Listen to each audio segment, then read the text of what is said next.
So one of the things, you send your patients off to a surgeon for a bypass. It doesn't mean that your care of this patient is off and over. A lot of the times they'll come back to you for follow-up to make sure that their PAD is still being monitored. And when you see bypasses, sometimes the way that you treat and follow up with bypasses are a little bit different than just native disease. So I think it's worthwhile to talk about this. These are my disclosures. So things that you absolutely must know. Patient comes back from your surgeon, they had a lower extremity bypass. You have to know some specifics about that bypass. What was the initial indication? And this is very important. What will happen if this bypass fails? And that will determine how aggressive you get when you are treating some of these patients. Was the initial indication claudication, rest pain? Was there a wound? What will happen if that graft ends up being occluded? We talk about the three tenets of bypasses. It's always inflow, conduit, and outflow. Specifically, the inflow, where is your proximal anastomosis? Was it the common femoral artery? How high did it go up? Is it below the inguinal ligament? Is it coming off the SFA? What are the vessels? How are they doing above the actual anastomosis? The conduit, we'll talk about this over and over again. Vein is superior to anything else. Vein outcomes, Dr. Sahil Parikh mentioned it. Vein bypasses are phenomenal and they work well. PTFE bypasses are a little bit harder. Their patency is a lot lower. We'll talk about that.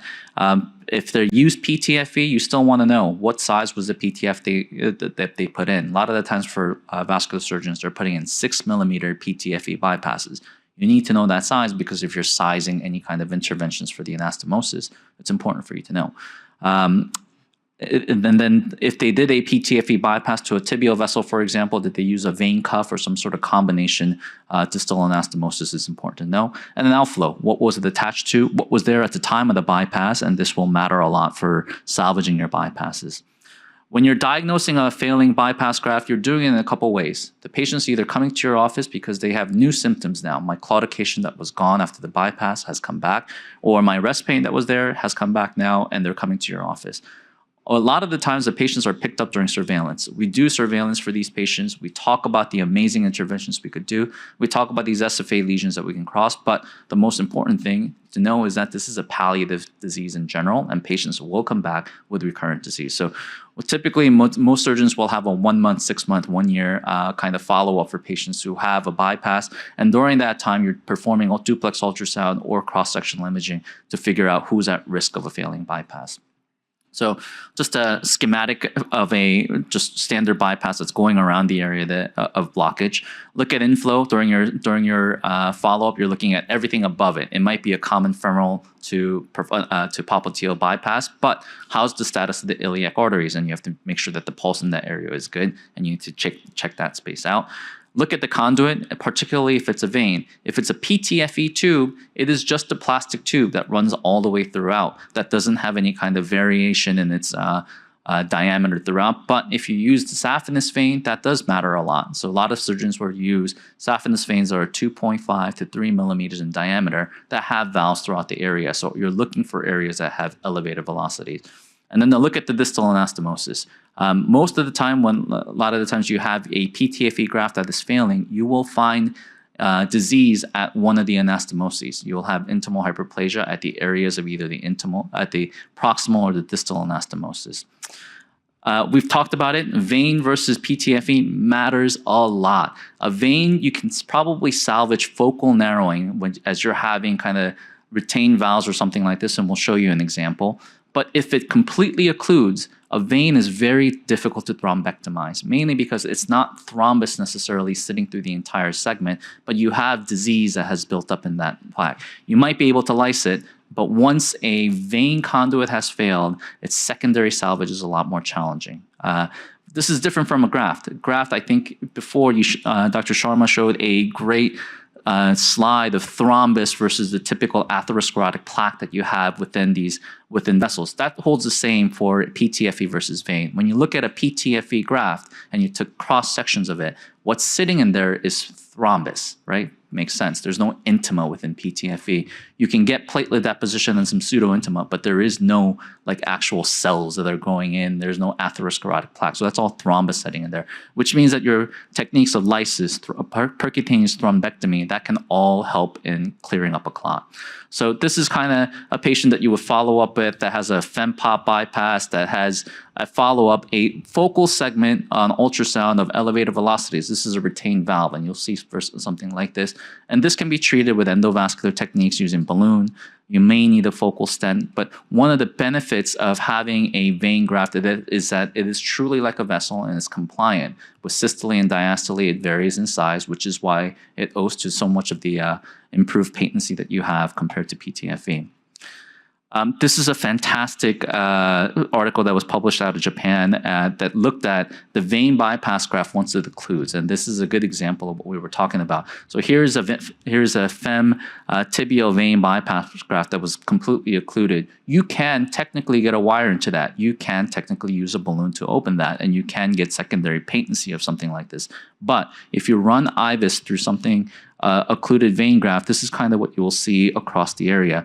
You have some thrombus sitting above an area, but most often you'll have a focal point that has a completely obliterated vein.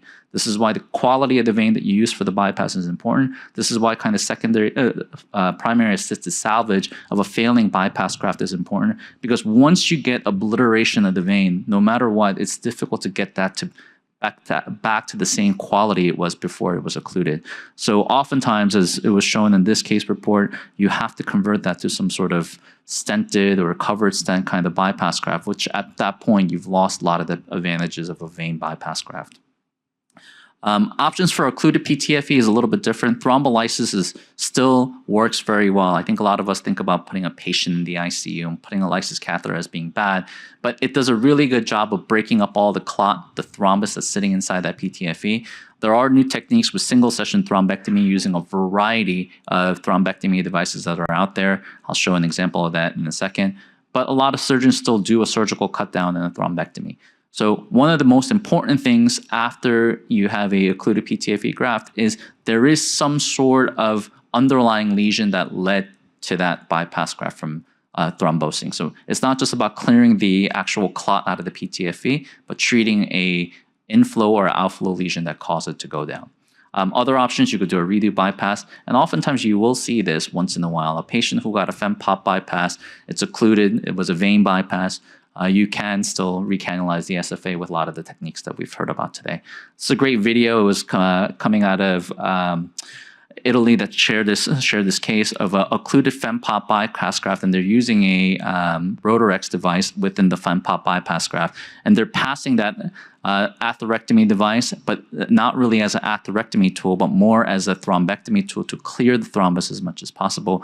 They're checking the column to make sure that there is no thrombus remaining. It's worthwhile to go back and take a look at it. This is the FemPop bypass graft here that they're passing the device significantly throughout the PTFE to make sure they clear as much thrombus as possible before they cross that distal anastomosis. And you can see thrombus still sitting within the area. And you're trying to clear as much thrombus from within it as possible using the distal anastomosis as almost a filter before you cross that distal anastomosis. And you cross that distal anastomosis very slowly, removing the residual amount of thrombus as well as treating that distal lesion. And you can see that using a single session thrombectomy kind of device, you can end up having pretty good resolution with restoration of flow through that PTFE graft. Now, it is important to state one thing, and I want to state this because we've seen several complications. Angiojet thrombectomy is a good thrombectomy device. It's been on the market for a while. A lot of people are using it. But when you're using it in a PTFE bypass graft, you do have to be careful. There's a power pulse mode that puts fluid in, but it doesn't suck anything out. And oftentimes you think about lacing your thrombus with TPA before you end up doing it out, before you end up cleaning that area. If you do that in a fixed diameter of PTFE, you inject this full of clot and you're injecting more TPA into it, you can have toothpasting of the thrombus that's within the graft into areas that you don't want it to go. One of my partners, I was trying to get his images, Dr. Raven, he says he doesn't have the images. I'm going to track him down for next year maybe. He ended up performing a angiojet in an occluded PTFE, and everything that was within it toothpaste back to the common femoral artery and ended up occluding the profunda artery. So you don't want to be putting more volume in a fixed diameter kind of lumen, you could see potential things that will do badly. So just in conclusion, endovascular salvage of bypass grafts are feasible. It's important to salvage vein grafts before complete occlusion. You lose a lot of the benefits of vein bypass once it completely occludes. PTFE grafts, even if completely occluded, can be thrombectomized a lot easier, but be careful. Tooth pasting and distal embolization is a real complication from these. And thank you very much.